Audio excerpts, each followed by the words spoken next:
Estamos de regreso, esto es A Mi Manera, y ahora me acompaña Carlos Arámbulo para hablarnos de quién es Dancourt, su primera novela en la que nos va a contar un poco esta investigación de cómo encontrar a un poeta de fines de del siglo XX, ¿no es cierto? Así es. ¿Qué tal? Mucho gusto saludarte, gracias por la invitación. Sí, en realidad el libro es la búsqueda, es la reconstrucción de la vida de un poeta que fallece en los años 90, más o menos a mediados, en la primera mitad de los años 90. Ha escrito un poema que ha sido publicado, luego ha desaparecido en circunstancias no muy claras. Después se entera uno de qué ha pasado con su vida y un profesor mayor, una persona académica, quiere reconstruir la historia de la vida de este muchacho a partir de un poema muy largo de 500 versos que él dejó escrito y publicado. Entonces es a partir de eso que se genera la novela, es la narración de esa investigación. ¿Y este profesor por qué se inquieta en saber quién es él?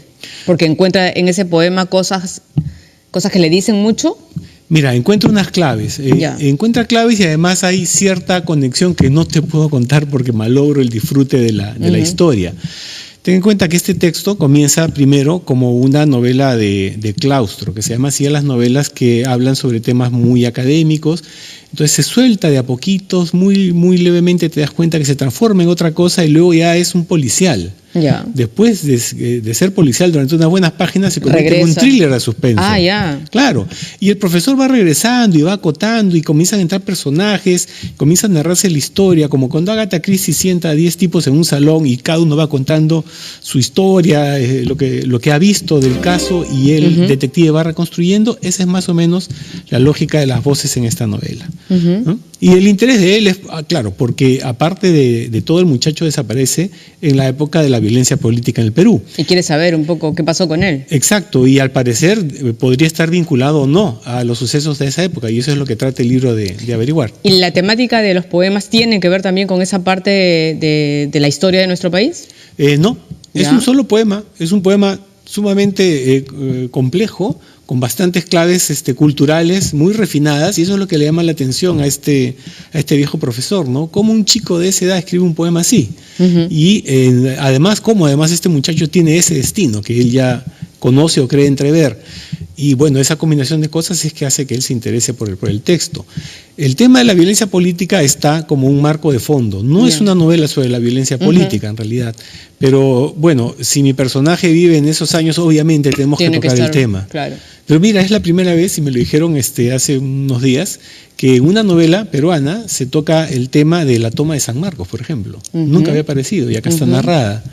¿No? El tema del 5 de febrero, de alguna manera, es parte de la infancia de Dancourt, esa huelga de la policial que culminó con el asalto al cuartel de la policía en el centro de Lima. Y en fin, hay varios sucesos que vinculan o muestran esta articulación de la violencia en el Perú con los sucesos de la vida de cualquier persona que ahora tenga 40 o 50 años. Y tiene que ver, obviamente, con cosas que te han pasado a ti. Claro, que me han pasado, o que me han contado, o que vi en un diario. Y todo esto porque hay un consejo de Hemingway que es muy sabio, ¿no? O sea, a mí realmente me desagradan mucho esos decálogos del cuentista, del novelista, que hace esto, lávate los dientes y después tienes que escribir. Me parecen una soncera. Cada uno tiene su... Exacto, cada maestrito, a su manera, como el programa. A su manera, exactamente. ¿No? Entonces, lo único que sí sigo como una máxima sabia de Hemingway es: escribe sobre cosas que conozcas. Entonces, las puedes saber porque las has vivido o porque te pones a investigar sobre ella. Claro. Es el caso de Vargas Llosa, por ejemplo. Quiere escribir sobre Casemán, el belga que estuvo acá en la selva peruana, y se investiga toda la vida de él. Claro. ¿No? Te documentas y cuando ya conoces... No puedes escribir de la China si no vas allá, ¿no? No, metes la pata horrible. Y si alguien conoce, te va a decir no, y la novela se cae. Entonces, para que se sostenga la ficción, hay que conocer el mundo que representa, ¿no? Y por eso fue. ¿Y qué otras reglas tienes en tu forma de escribir? Bueno, o sea, tu manera. ¿A mi manera? ¿Cómo es tu manera de escribir? ¿Tienes horarios? ¿Tienes...? No. Sí te puedo decir algo. Prefiero escribir de día. ¿No? Con luz, con buena luz. Me encanta la luz. Pero, por ejemplo, esta novela la escribí muchas partes, quizá la mitad de esta novela, en una academia de natación. Cuando mi esposa iba a hacer pilates, yo la acompañaba siempre con un libro a leer y dije, voy a avanzar la novela. Y encontré maravilloso tener ruido de pitos, de gritos, de gente que nadaba, pásame esto, haz el otro. Como que me servía como música de fondo. Y como no necesitas el silencio absoluto, ni mucho menos. Yo no me desconcentro, yo pongo música, escribo con música. El televisor incluso puede estar prendido, no me fastidia. Escribo rápido, esa también es otra particularidad. Me siento y saco cosas. Y bueno, esa temporada con mi esposa haciendo pilates y yo ahí escribiendo, bueno, en 4 meses y medio me acabé la novela. O sea, fue productiva, ¿no? Qué bueno, ¿no? Sí. Qué bueno. Ahora, tú estuviste de finalista, es una cosa que también sorprendió a muchos en el concurso de García Márquez. Y de repente apareció tu nombre al lado de gente conocida, ¿no? Sí, Juan Villoro, Gabriel Alemán, Mauricio Lectorat y Magela Baudouin, que fue la ganadora. Claro, sí, yo ahí era el absoluto desconocido. Todos decían, ¿y quién es? ¿De dónde ha salido? ¿De dónde salió? Y el primero era como, ¿quién es? ¿Quién es Dancourt? ¿Quién es Arámbulo? ¿Quién es Dancourt? ¿Quién es Arámbulo? Claro, el primero que se lo preguntó en serio fue Dante Trujillo, del Comercio. Entonces, él me llamó un día y me dijo que quería entrevistarme. Primera vez en mi vida que me llamaban para entrevistarme por algo así, ¿no? Tú hasta ese momento habías estado escribiendo cuentos, poesía, ¿qué habías escrito? Mira, hasta ese momento, yo había publicado hasta el año 93 un poemario, había hecho una traducción de un poemario de Pound, ¿no? Y había ganado un 3er premio en concurso de las 1000 palabras, 2 menciones honrosas después, un premio más por ahí que ya ni recuerdo el nombre, pero algo por ahí, y de pronto, dejé de participar de la vida literaria, me salí del mundete, y pasaron 20 años en los cuales... Tú eres traductor, ¿no es cierto?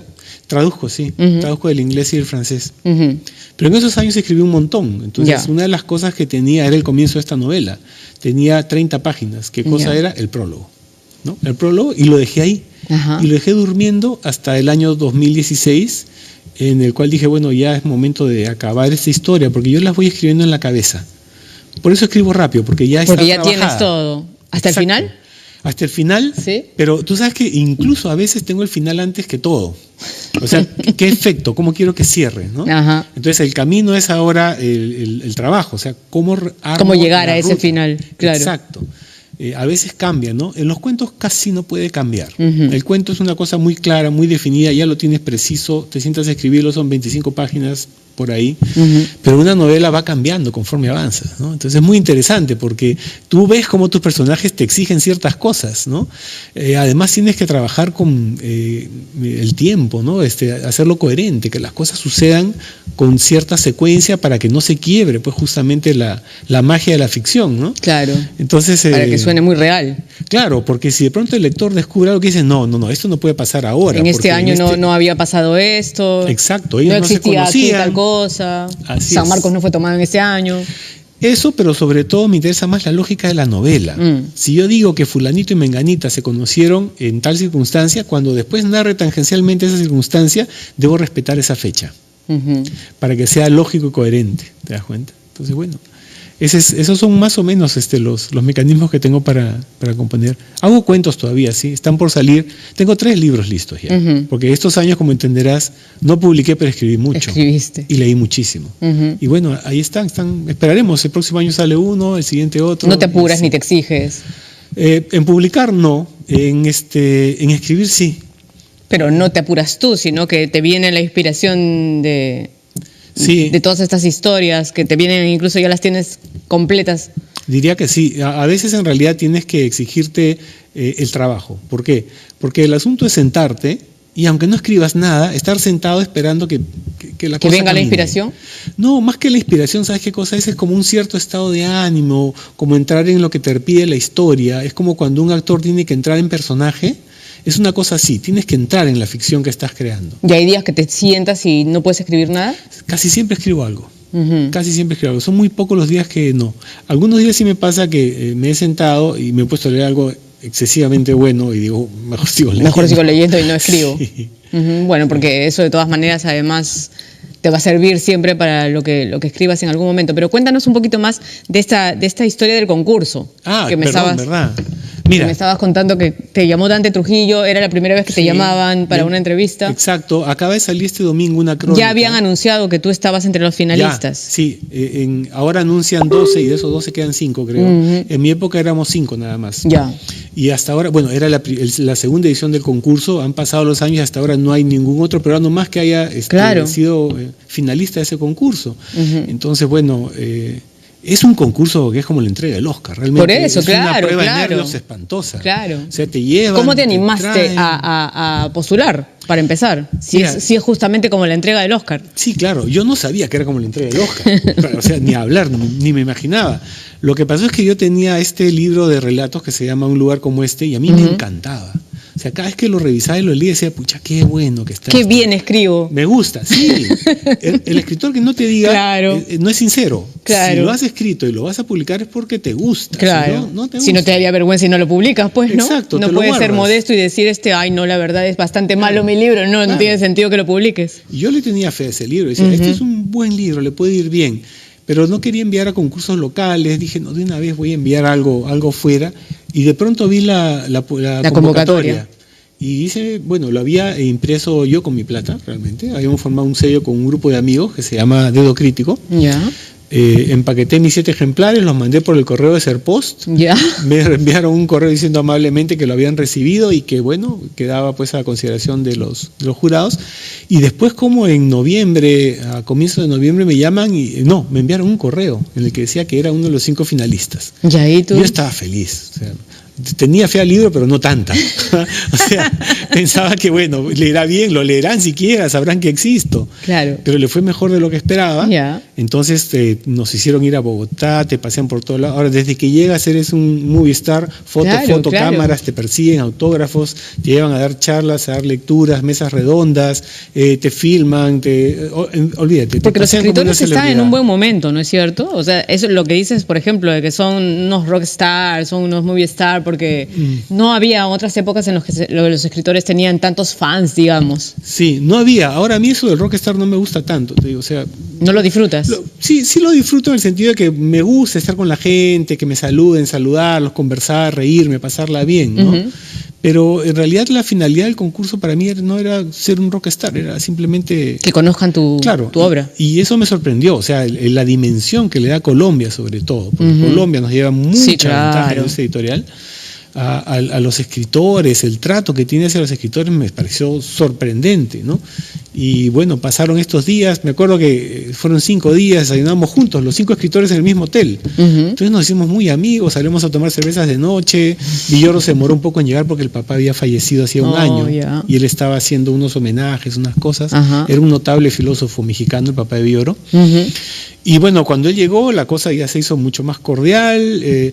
Tanto así que al momento de leer el fallo del jurado, bueno, yo tenía a mi lado, estábamos, bueno, todos, incluso mi esposa y la pareja de Marcelo Electorat, estamos todos juntos. Entonces yo me acuerdo que tomé la mano de una de ellas, que era Gabriela, me parece, o después a Mauricio, todos nos cogimos de la mano y el jurado no lo podía creer. Lo vi a Alberto Mangel que señalaba, como diciéndole a los demás, mira, ¿no? Como diciendo, esto no es común. Esto que se ha creado entre ellos, claro. Sí, porque deberían estar como que competidores un poquito enfrentados, ¿no? No, y en la versión anterior a uno de los finalistas que no ganó le dio una especie de soponcio de abuelita y tuvo que ir a la clínica.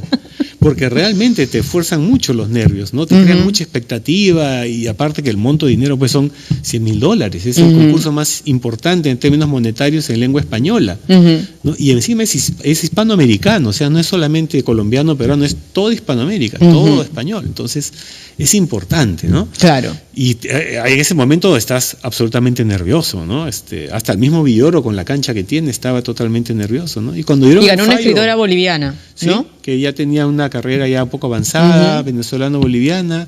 Cuando dieron el fallo todos nos abrazamos felices y en la noche nos fuimos a bailar a celebrar al pub de Juan Carlos Vives, a bailar vallenato y ser felices, ¿no? O sea que fue algo muy, muy grato, a pesar de toda la tensión. Una experiencia bonita. Sí. Y con la tensión incluida, me imagino, porque si no hubieras tenido toda esa tensión tampoco hubiera sido lo mismo. Es un poco la adrenalina de ese momento, de pasar ese tipo de cosas, ¿no? Sí, pero se me combinó con una cosa que no está tanto en la crónica del comercio. Yo escribí 3.300 palabras mientras estaba allá. Escribía más o menos lo que me iba pasando en un cuadernito, en un moleskine. Ajá. Y tenía a un perro mío muy querido, Borges, un perrito viejo de 14 años muriendo. Entonces yo estaba entre la muerte de mi perro, el premio, como que está en una disyuntiva tremenda. Entonces emocionalmente fue bastante duro para mí, ¿no? Y Borges cumplió un destino literario, pues me esperó hasta que regresé a Lima para morir conmigo. Como el perro de Ulises. Claro. Sí. Como son los perros fieles, pues. Sí, fue triste, pero muy tierno, ¿no? Murió amado, fue una cosa maravillosa. Bueno, Carlos, el libro ya lo presentaste el jueves, está a la venta en todas las librerías, ¿no es cierto? Sí, ya está. ¿Y cómo recomendarías a la gente que lo lea? ¿Con qué expectativa? De una novela policial, básicamente. Y también a los que les gusta la poesía, ¿no? Sí, mira, tiene una historia de amor, tiene algo de policial, tiene algo de thriller también. Entonces yo creo que lo mejor que puedes hacer en esta novela es no te estés preguntando cosas. La novela te las va a ir aclarando. Te va a llevar. De frente, sí, la novela te va a llevar, ten confianza. Si de pronto dices, wow, pero ¿y esto? La novela funciona así, porque así funcionan las películas de suspenso. Te vas enterando de las cosas poco a poco. Y creo que ese es un atractivo del libro, ¿no? Que lo puede hacer fácil de leer. Así es. Bueno, mucha suerte. Muchísimas gracias, muy amable. A ti. Vamos a escuchar Mejor que tú de Farina y regresamos con ella.